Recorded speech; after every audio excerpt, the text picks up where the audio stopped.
Hello, ladies, gentlemen, boys and girls, and welcome to the second episode of Tom Rants, entitled Asher Mears Comedy Show. What? AKA Destiny 2. And before we delve into the intricacies of this most recent turd that Bungie has squeezed out through their weird triangular-shaped asshole, we must jump back to Destiny 1 to properly analyse the calibre of the villains that we have fought so far. So, in the vanilla campaign of Destiny 1, we fought the heart of the Black Garden, the darkness itself, and we shot these three weird Vex statues that came to life a couple of times, and it died and it went away and everything was fine.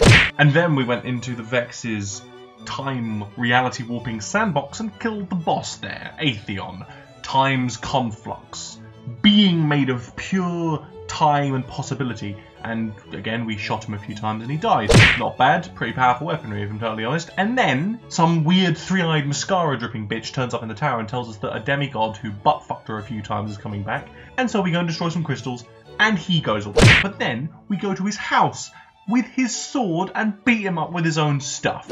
Following that comes Skolas, the Kell of Kells, fallen Jesus, uniter of houses, and we shot him and imprisoned him and then went into prison and beat him up quite a few times for loot and fun. But then came the Taken King. Big Daddy turns up in his massive ship, and once again we go onto the ship and we shoot him and we hit him and he dies, and we take his sword and then we go to his house and kill his kids and him, again for fun. Sounding pretty badass so far, aren't we? What happens after that is even better. The Iron Lords return, or at least one of them does, on his mountain with his dogs, and he brings with him a threat of Siva, nanotechnology from the Golden Age that can replicate, and that has gone mad, and the Fallen are using it for their own agenda. But it's got its own agenda, and it's reincarnating the Iron Lords to defend itself, and so we blow them up. And then we go into the Perfection Complex, and beat up a demigod of Machine and Fallen, Axis, the Prime Kell, and he also died. As far as an interdimensional boss killing CV is concerned, we've killed some pretty important characters in this game. So, you're all wondering who the next guy is, aren't you? You're all wondering who the next bad guy that we're going to have to face is going to be even more powerful than the last? No, he's not. He's Gaul. Or as I like to call him, Bane, reincarnated as an albino turtle. But somehow, he breaches the tower's defences. He blows up the last city. We challenge him on his ship. Let's not stand on ceremony here. Mr. Wayne. Ah, yes! I was wondering what would break first. Your spirit?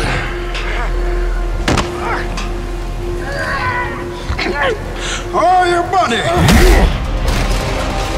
Victory has defeated you. He steals our power. He takes our light.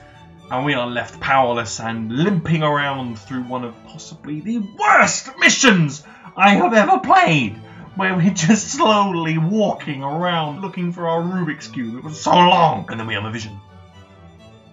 And this vision shows us that although the Traveller has been caught, luckily for us during the Great Collapse, it threw its dummy out of the pram.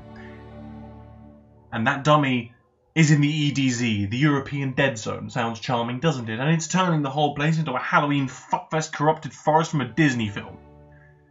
But yet, when we go and take the light from this shard of the Traveller that has been corrupting everything around it, it gives us our power back. It heals us. It gives us new abilities that are better than the ones from Destiny 1, conveniently. And I don't understand that at all. How much longer does the program need? 8 minutes.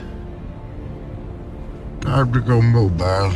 However, the new patrol zones are quite nice. You've got the EDZ, you've got Titan, you've got Io, and you've got Nessus, which is essentially the Cosmodrome, redesigned Mars, crappy Venus, and... oh wait, what was that last one? Oh yeah, Titan, which can't really be called a patrol zone because there's two parts of it.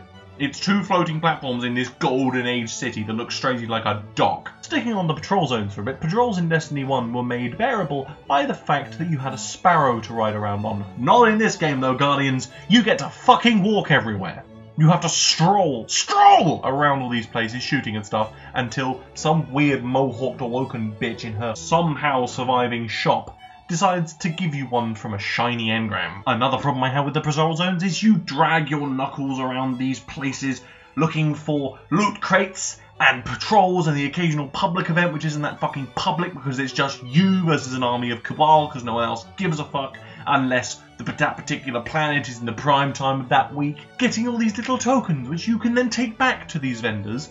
Oh, can you spend them there to get the gear you want? You have a fucking chance to get it, but you also have a chance to get a bunch of other shit you don't want. The amount of times I have seen Failsafe churn out some god-awful pulse rifle when I'm trying to look for that hunter cloak, god damn it! And while you're dragging your knuckles around these places looking for the things that might get you what you want, you see all these other people strangely wandering around the same place, using abilities that look like, oh wait, are they other Guardians that got their light back? I thought I was the only one. That puts a big fucking spear in the face of a multiplayer universe, doesn't it, Bungie? Do I look like I'm running Wayne Enterprises right now? Your hit on the stock exchange, it didn't work, my friend. And now you have my construction crews going around the city at 24 hours a day. How exactly is that supposed to help my company absorb Wayne's? Leave us. No, you stay here. I'm in charge. Do you feel in charge? Your money and infrastructure have been important. Till now. What are you? I'm Gotham's reckoning. Here to end the borrowed time you've all been living on. Pure evil. I'm necessary evil. Fuck all continuity from Destiny 1 as well. All the threats from the different planets in the first one within the asteroid belt have just completely gone, apparently, and the Dreadnought that was orbiting Saturn we've just forgotten about, even though it's a big fuck-off powerful ship, and yet the captain's dead, all the people on it aren't. Somebody could take control of that thing and break everything, but we're just going to sit on Titan and look into the sky and go, oh look, that's where the Dreadnought is. Hope somebody doesn't do anything about that. I'm just going to wander about this giant fish that's floating around in the ocean.